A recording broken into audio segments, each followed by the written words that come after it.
Today I'll be talking about a topic that is surrounding the sports world, especially one sport in particular.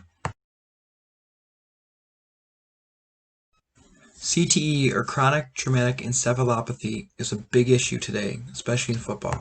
CTE is caused by repeated hits to the head, and unfortunately it can only be detected in the brain after a person is deceased.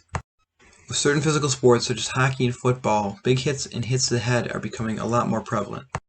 I was curious about how people felt about CTE and repeated hits to the head, so I asked people some questions about CTE and the physical nature of sports, and they did have some interesting things to say.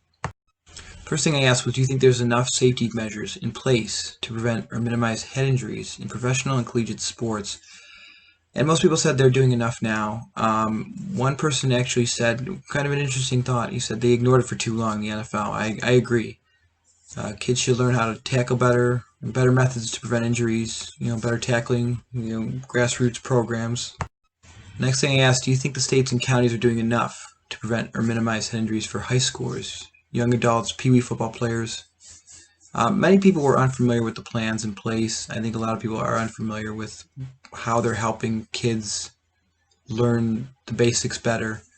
But some people actually did think they were making a genuine effort to keep kids safer. I think it all stems back to learning earlier on how better to stay safe playing, better tackling, better ways to stay safe and make the game safer. So the last question I asked about CTE is a question that I know a lot of parents with young children have had to really think about deeply. Knowing what you know now about head injuries and repeated hits to the head, would you let your son play football or hockey if you really, really wanted to play it?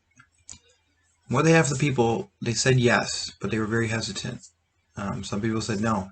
The risk versus reward, it's just not worth it. So as you can see, CTE and head injuries have had a big impact on sports. Football and hockey are violent sports. I agree. Better tackling, better form when younger is the best way to get kids to tackle better and play safer. Today's mentality is all about the big hit and these big crushing hits.